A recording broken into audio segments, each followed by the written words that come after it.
Purpose. Purpose in football is such an important aspect. Intentions.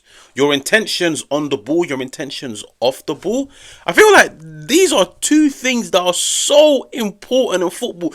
Two things that not many people focus on. Because I was sat watching the game, and for all of the technical ability that I was seeing, the physicality, the duel winners, the goals, the mistakes, the substitutions, I was just sat telling myself, listen, this game is going to come down to intentions and purpose. But I'll touch on those later. Juventus 1, AC Milan 2. Sergio Conceição's Milan 2. They win the semi-final of the Super Cup. They head on to play Simone Inzaghi in a Milan Derby in the Super Cup. But where did it go wrong? Where did it go wrong for Motta? Where did it go wrong for Juventus? Where did it go right for Sergio Conceição? This is Juventus' first defeat of the season. Like, this was a game Juventus couldn't draw. You either win or you lose. Juventus lost. But why?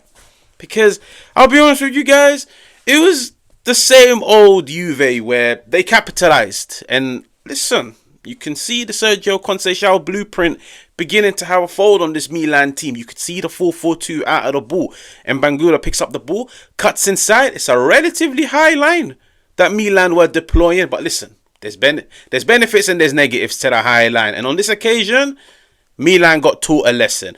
Emerson Royale steps forward. Now, if his teammates stepped forward with him, Kenan Yildiz would have been offside. One man went, the other three stayed. Beautiful pass in behind, but then this is just a beautiful finish. This is just a beautiful finish by Kenan Yildiz. High into the roof of the net. No keeper stops that. The star boy, Kenan Yildiz, the star boy. Personally, couldn't believe when I saw the starting 11 that Kenan Yildiz was on the bench. Conceição pulls out in the warm-up. Yildiz starts, but once again, this is a kid that's shown this season. He's played off the left, he's played off the right. He's played in the Roman number 10. He gets the job done. And for me today, I have to dedicate a segment to him. Kenan Yildiz, for me, even though he came out on the losing end, man of the match. This is a Kenan Yildiz performance that was special. He ran Milan ragged. He really did. Up and down, up and down. The work Kenan does off the ball is ridiculous. But he looked like a player that was out there with an objective in mind that he wanted to hit. He wanted to take his team to the Super Cup final, but he fell short. But let's address the main thing, intentions and purpose. I really want to look at the second half, because in the second half, Juve lost the game practically in what, 4 or 5 minutes? Juventus lost the game in 4 or 5 minutes. A penalty on the 71st minute. And a freak own goal by Gatti in the 75th, 76th. 5 minutes lost Juventus the game. But I just want to look at that second half. Juventus go into it 1-0 up. They are in control. The opposition have to come out and play their football. The opposition have to come out and play their football or else they're knocked out.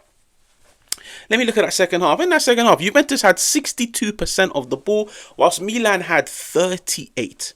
Now, let me just put it out there. In my opinion, possession with no purpose is useless. In my opinion, possession with no purpose is useless. If you're going to hold on to the ball, there's 2 objectives that you probably have in your head.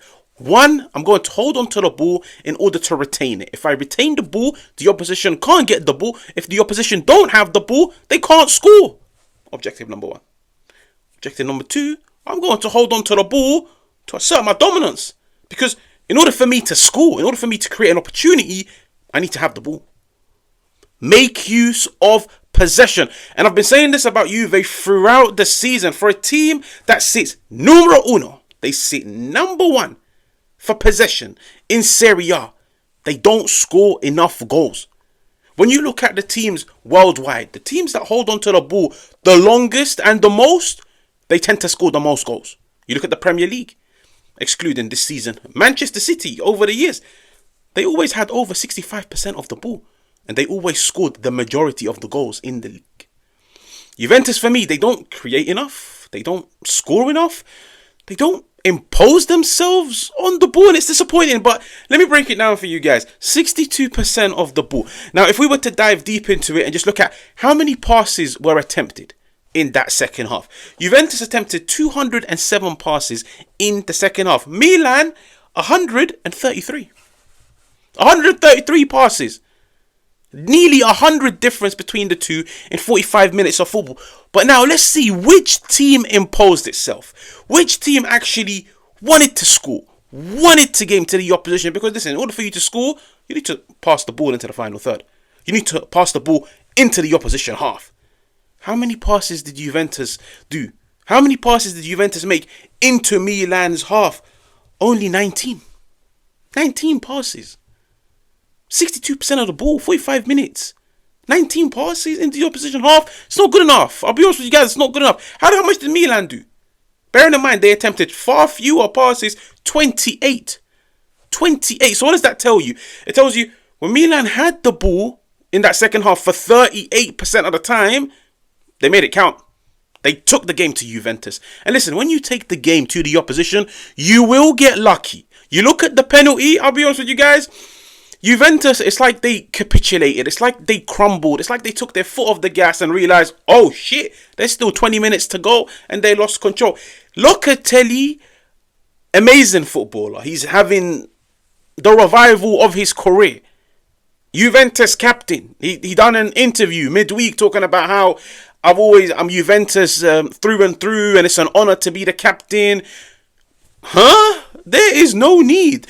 Pulisic, back to goal. Even when you look at his first touch wasn't to turn Locatelli. No, his first touch was basically to take the ball away from Locatelli.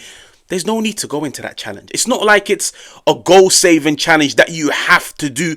No. If you don't go into that challenge, I guarantee you, Milan don't score. I guarantee you, Pulisic turns around and recycles backwards. It was a stupid challenge, I'll be honest. And it was a penalty that was gifted in terms of the penalty. Di Gregorio, come on. Like, you guessed right, but it's all good guessing right. If you guess right, you better make the save. It was straight at him, and it just went through his hand. Then you look at the freak goal. I'll be honest, it is a freak goal. Like, I can't really analyze it. I can't really break it down. Like, you could see Juventus were being brave. They were pushing bodies forward.